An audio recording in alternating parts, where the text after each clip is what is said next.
में, खुशबू जहाँ घुली है हवाओं में। थोड़ी सी आवारगी, थोड़ी सी दीवानगी, थोड़ा सा पागलपन जीने में। कोई ना रोके मुझे, कोई ना टोके मुझे, उड़ती फिरूं पंख फैला के। सफरनामा, सफरनामा, बादल की गलियों में खो जाने का सफरनामा।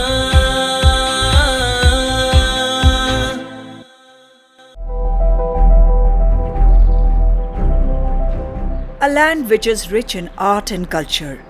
वो धरती जो आज भी दमकती है अपने सुनहरे इतिहास से। 19 ट्राइब्स जहाँ की शान है। वो धरती है त्रिपुरा की। नेचुरल ब्यूटी और रिच डाइवर्स कल्चर का परफेक्ट ब्लेंड नजर आता है। अगरतला आज जैसा दिखाई देता है, एक्चुअली सालों पहले 1940 में महाराज वीर बिक्रम किशोर माणिक्य बहादुर ने इस शहर को ऐसा ही विजुलाइज किया था। यही नहीं, उन्होंने रोड, मार्केट, बिल्डिंग्स और म्युनिसिपैलिटी की भी प्लानिंग की थी और इसी वजह से अगरतला को वीर बिक्रम सिंह माणिक्य बहादुर का शहर भी कहा जाता है। त्रिपुरा पर यूं तो अलग अलग समय पर अलग अलग राजाओं का राज रहा है, लेकिन एक शक्ति है जिसने त्रिपुरा को हमेशा अपनी कृपाओं की छाव में रखा, माँ त्रिपुरा सुंदरी, जिन्हें यहाँ के लोग माँ त्रिपुरेश्वरी के नाम से भी बुलाते हैं। अगरतला से 55 किलोमीटर दूर एक पहाड़ी पर विराजमान है माँ त्रिपुरा सुंदरी।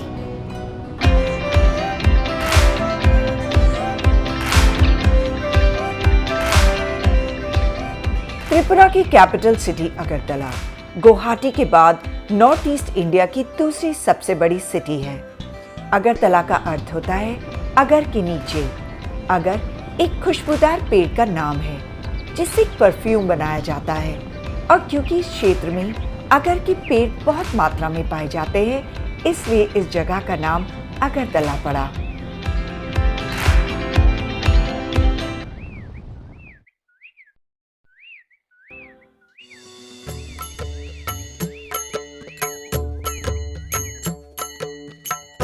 पाँच 500 साल पहले बना ये मंदिर उदयपुर डिस्ट्रिक्ट का सबसे पुराना मंदिर है। अपने इतिहास और सुंदरता के लिए मशहूर माँ के इस मंदिर में सारे साल देश भर से आने वाले भक्तों का तांता लगा रहता है। माँ त्रिपुरा सुंदरी के दरबार में आकर लोग मन्नतें मांगते हैं और मन्नत पूरी होने पर माँ को लाल चुनरी और लाल फूल चढ़ाते हैं। मंदिर के बाहर ही माँ को अर्पण किए जाने वाला प्रसाद और चुनरी भी मिल जाती है।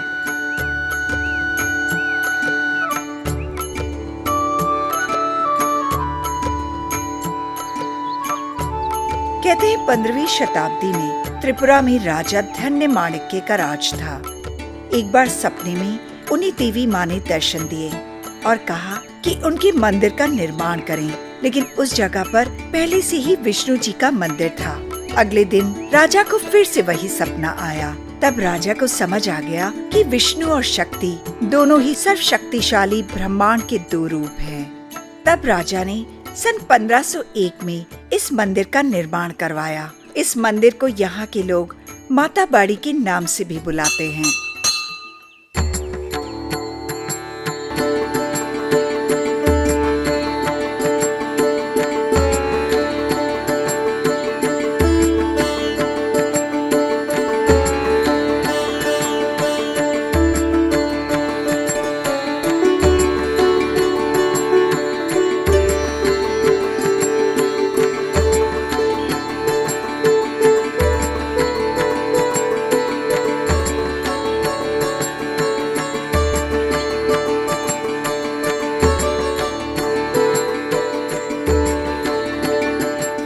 सुंदरी का ये मंदिर माँ के 51 शक्तिपीठों में से एक है। यहाँ सती माँ के दाएं पैर का अंगूठा गिरा था।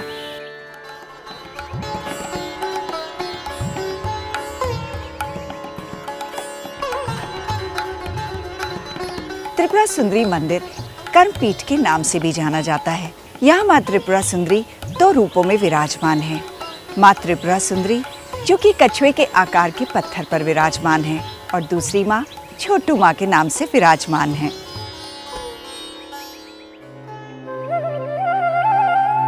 मंदिर की पूर्व दिशा में है 6.5 एकड़ में बना एक बड़ा सा तालाब जिसे कल्याण सागर कहा जाता है।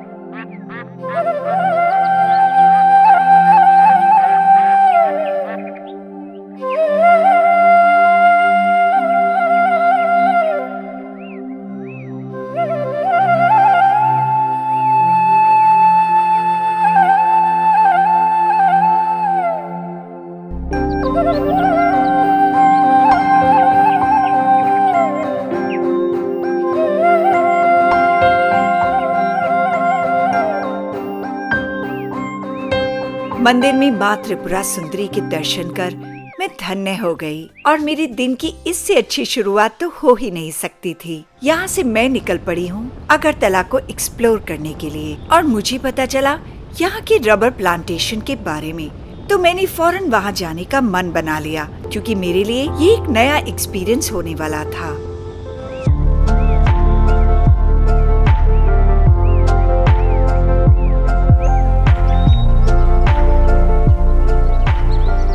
इंडिया में त्रिपुरा रबर प्लांटेशन में केरला के बाद दूसरे नंबर पर आता है। यहाँ प्रोड्यूस रबर बहुत ही सुपीरियर क्वालिटी का होता है। त्रिपुरा में रबर प्लांटेशन 1963 में शुरू हुआ था और आज त्रिपुरा भारत में दूसरे नंबर का रबर प्रोड्यूसर बन चुका है।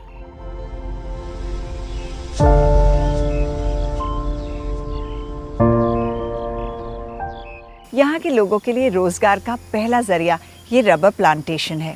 यहाँ हर घर में रबर प्लांट्स लगाए जाते हैं। सुमन, इससे पहले मैंने कभी भी रबर प्लांट्स ही नहीं देखे। और ये क्या है? इसका बीज है। ये पका हुआ नहीं है, कच्चा है। अच्छा। जब पक जाएगा इससे बीज निकलता है, उससे भी पेड़ उगता है। तो एक घर में लोग कितने प्लांट लगा लेते होंगे? मतलब कि हमारे यहाँ पर कानी के हिसाब से स्क्वायर फुट पे जगह होता है, तो उस वजह से क्या होता है कि एक कानी में आपका लगभग 120 पेड़ आ जाता है। प्रोडक्शन का हो जाता है लगभग 3 रबर शीट बन जाता है 1 किलो का या फिर 900 ग्राम का होता है। तो इसके ऊपर डिमांड होता है कि मार्केट रेट जो चल रहा है और इसका जो प्रोडक्शन है वो कैसा है। तो ये कितने कट लगाए जाते हैं एक पेड़ में? एक साइड में देखो, इधर से शुरू हुआ है, एकदम नीचे तक जाएगा वो। ठीक है, आप दूसरे साइड में देखोगे तो ये देखो, पहले वाला हिस्सा जब काटा था तो ये देखो एकदम नीचे तक काटा था, इधर तक। ठीक है, तो 6 महीने तक इस साइड में काटेगा, बाकी 6 महीने ऊपर से फिर से शुरू करेगा। डे टू डे लाइफ में हम रबर से बनी कितनी चीजें इस्तेमाल करते हैं, लेकिन शायद ही हम कभी ये सोचते होंगे कि रबर बनाने के लिए कितनी मेहनत लगती है। पहले पेड़ में खास तरह का कट लगाया जाता है जिससे सैप निकलकर बूंद बूंद करके पेड़ में लटके कटोरे में जमा होता है। फिर उस सैप से रबर बनाने की शुरुआत होती है। जितनी आसानी से मैंने ये सब बता दिया, उतनी आसानी से ये होता नहीं है। बिलीव मी, इसमें बहुत मेहनत लगती है। रबर प्लांटेशन को देखने के बाद मैं चल पड़ी हूँ अपनी नेक्स्ट डेस्टिनेशन नीर महल की तरफ।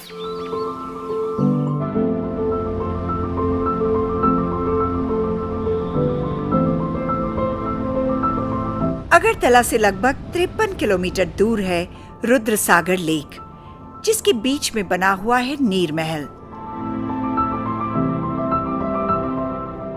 त्रिपुरा के शाही परिवार का निवास स्थान अगरतला के सबसे खूबसूरत महलों में से गिना जाता है। कहते हैं यहाँ के महाराजा उजैंता पैलेस छोड़कर हवा खाने के लिए नील महल आते थे, इसीलिए नीर महल को उनका समर पैलेस कहा जाता है।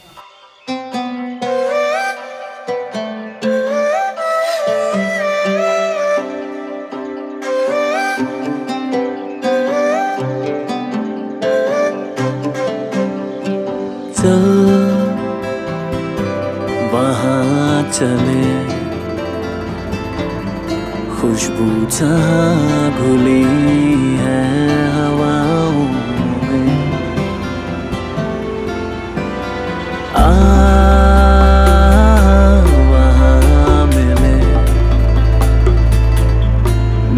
कोई जहां ये ठुलाती नदियां शहरों से। थोड़ी सी आवारगी, थोड़ी सी दीवानगी, थोड़ा सा पागलपन जीने में। कोई ना रोके मुझे, कोई ना टोके मुझे, उड़ती फिरूं पंख फैला के। सफरनामा, सफरनामा।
ये नीर महल त्रिपुरा के राजा वीर विक्रम किशोर देव बर्मन ने 1930 में बनवाना शुरू किया था और ये 1938 में बनकर तैयार हुआ था। पानी के बीच में बना ये महल बेहद खूबसूरत है।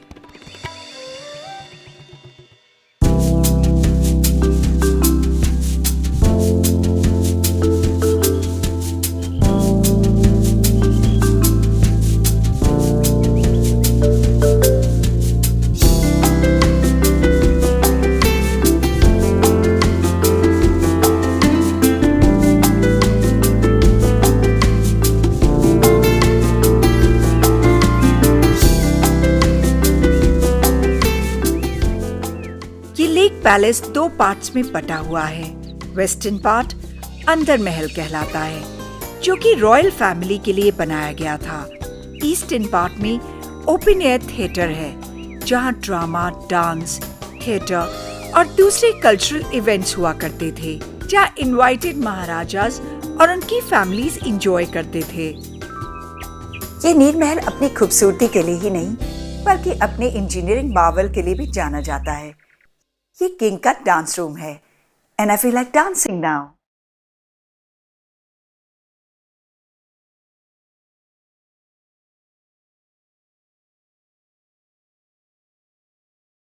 इस डांसिंग रूम के साथ अम्यूजमेंट रूम है, किंग का बेडरूम है, ये स्पेयर रूम है और वहां कॉन्फ्रेंस रूम है। But the best part about this palace is कि हर जगह से लेक का बहुत सुंदर व्यू है।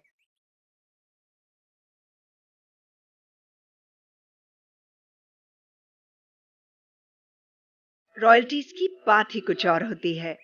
नीर महल असल में रॉयल फैमिली के लिए समर रेजिडेंस हुआ करता था, जहां महाराजा और उनका परिवार गर्मियों में दिन बिताते थे। यहाँ कुल 24 कमरे हैं और ये अपनी तरह का इंडिया में लार्जेस्ट पैलेस है। नीर महल में आज भी लाइट और साउंड शो ऑर्गेनाइज किया जाता है, जिससे टूरिस्ट को यहाँ की हिस्ट्री के बारे में पता चलता है।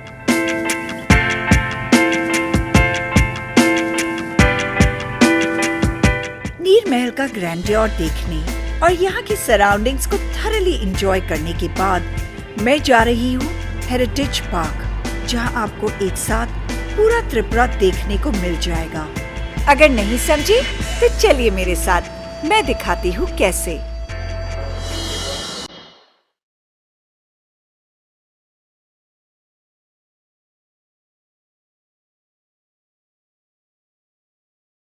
अगरतला सिटी के बीच में बना है ये हेरिटेज पार्क, जिसे गवर्नमेंट ऑफ त्रिपुरा ने बनाया है।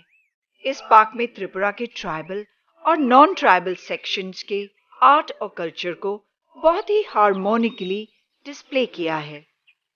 हेरिटेज पार्क में आप पूरे त्रिपुरा की झलक देख सकते हैं, मिनी त्रिपुरा के रूप में।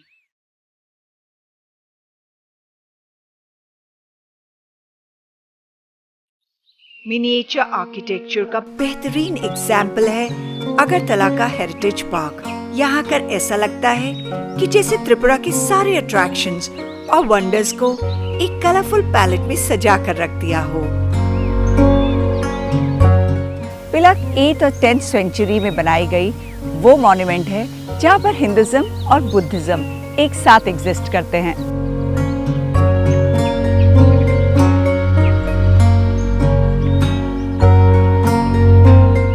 छवि मोरा जो कि 15th सेंचुरी में बनाया गया था, जहाँ रॉक्स पर सभी देवी देवता एनग्रेव्ड हैं, जैसे कि लॉर्ड शिवा, माँ दुर्गा, कार्तिकेय, विष्णु। अगर ये इतना सुंदर ऐसे ही है तो इमेजिन ये रियल में कितना सुंदर होगा।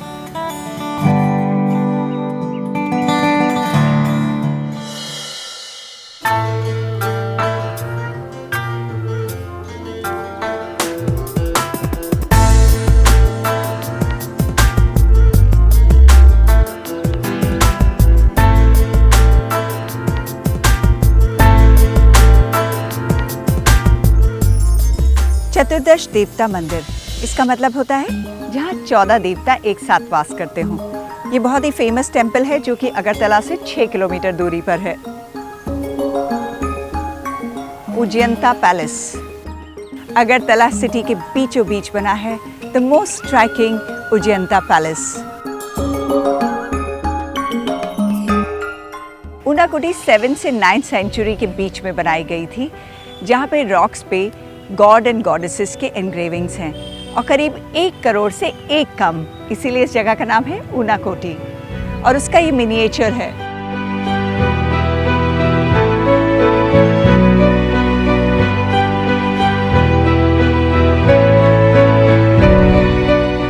वाकई ये पार्क बहुत ही सुंदर है। ये मिनिएचर वर्ल्ड किसी वंडरलैंड से कम नहीं है।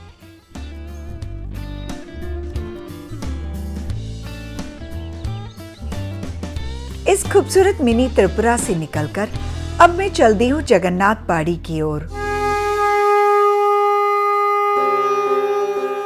जगन्नाथ बाड़ी यानी भगवान जगन्नाथ जी का मंदिर 19वीं शताब्दी में इसे माणिक्य डायनेस्टी के त्रिपुरा के महाराज ने बनवाया था।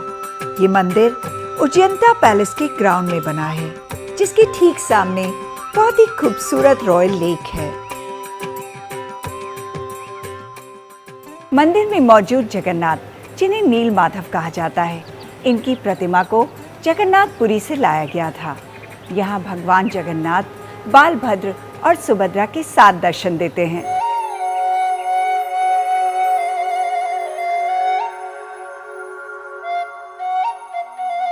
यहाँ जगन्नाथ जी के मंदिर में भगवान कृष्ण की जीवन लीला की सुंदर झांकियां देखी जा सकती हैं।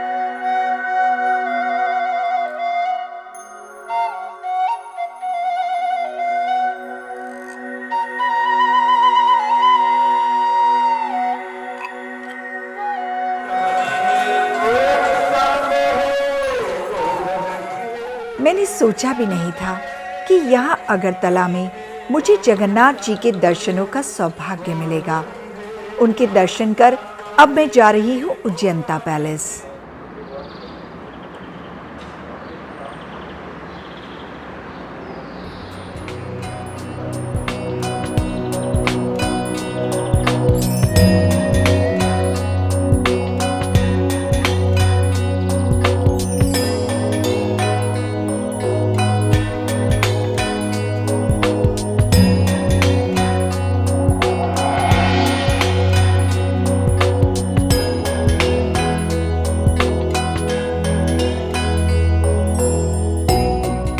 त्रिपुरा के एक्सीलेंट आर्किटेक्चर की बात की जाए तो अगरतला में उज्जैनता पैलेस का नाम सबसे पहले आएगा।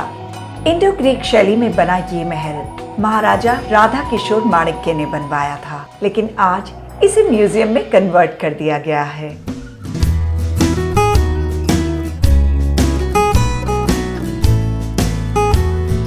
दो नहरों के किनारे पर बसा उज्जैनता पैलेस सब तरफ से छोटे बड़े बागों से घिरा है।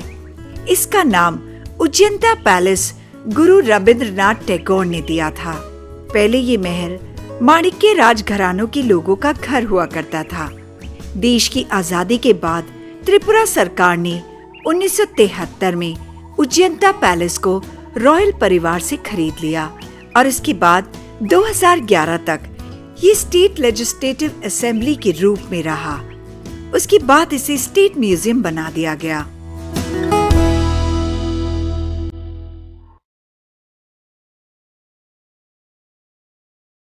यहाँ उज्जैनता पैलेस में माणिक्य डायनेस्टी के आर्टिफैक्ट्स और रॉयल परिवार की चीजें देखी जा सकती हैं।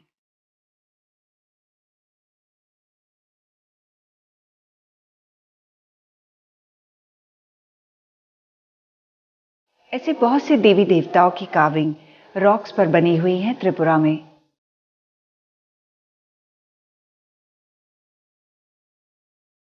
तो यहाँ जो कॉइन लगे हुए हैं ये त्रिपुरा से हैं और ये कॉइन्स का एक अलग ही फीचर है, उनके ऊपर आर्ट वर्क हुआ है इन कॉइन्स पे, वो बहुत ही सुंदर है। प्राचीन समय में कला की महानता दर्शाने के लिए इन सिक्कों का उपयोग किया जाता था। सिर्फ शाही परिवार की चीजें ही नहीं बल्कि नॉर्थ ईस्ट में रहने वाली कम्युनिटीज का रहन सहन, कला, कल्चर, ट्रेडिशन और यूटिलिटी क्राफ्ट भी इस म्यूजियम में देखा जा सकता है। साथ में यहाँ बहुत सी स्टोन स्कल्पचर भी शोकेस किए गए हैं। मोहनजोदाड़ो हड़प्पा का स्टोन है ये और 2500 BC का है ये।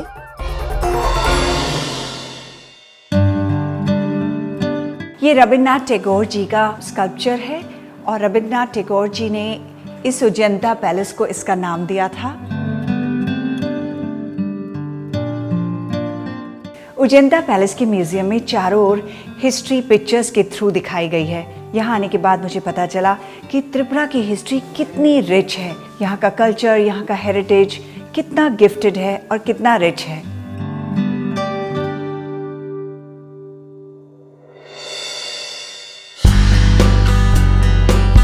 कुदरत की बनाई इस खूबसूरत दुनिया को जितना भी जान लो, पर हमेशा लगता है कि अभी भी कुछ कमी रह गई है।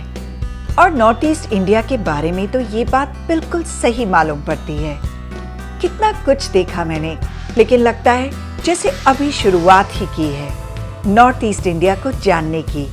हमारे नॉर्थ ईस्ट इंडिया का सफरनामा यहीं खत्म होता है, लेकिन मैं आपसे लेती हूँ विदा इस आशा के साथ कि हम दोबारा जरूर मिलेंगे और बाकी के नॉर्थ ईस्ट को फिर से मिलकर एक्सप्लोर करेंगे। तब तक के लिए हंसते रहिए, मुस्कुराहट बांटिए एंड कीप ट्रैवलिंग। नमस्कार।